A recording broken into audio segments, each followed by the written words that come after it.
You know, one of the things that Georgetown really emphasizes that I appreciate is both the social justice component, men and women for others, thinking about how we can do good with the tools that we have, and for some of us those tools are research, but also emphasizes connecting what we do in the classroom to what happens outside of the classroom.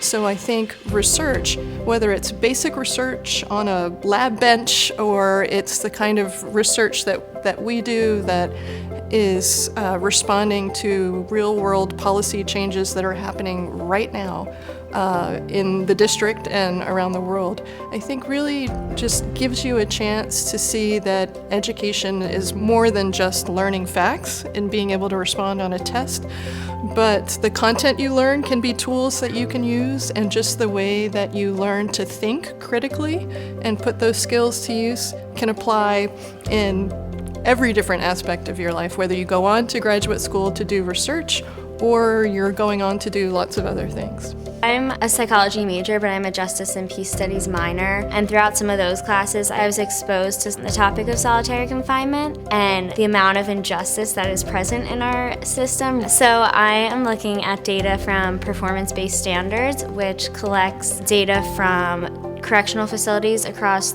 the country. I'm looking at about 2,000 incident reports, all of which resulted in solitary confinement for a juvenile, and I am focusing on what different characteristics of an inmate, of a facility, and of the incident can predict the length of time that a juvenile is in confinement. I think it's really an incredibly valuable experience for students to see how they can take what they learn about research in class and then apply it not to something that the teacher has assigned them to do, but to something that they're really interested in. And much of the work that we do has policy and practice implications, and so they can also see how what they do can actually affect the way things work outside of the university. For the past year and a half, I've been researching novel ways to characterize influenza spatiotemporal patterns in the United States using the power of big data and computer science.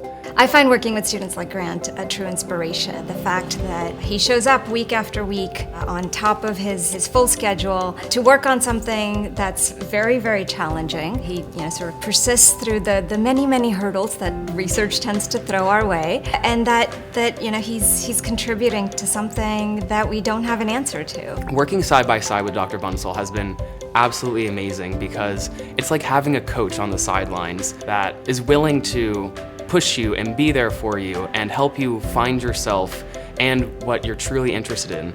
And as a result of working in this lab, I have found my passions, and I have realized that I want to work in the intersections of public health, infectious disease, and data science.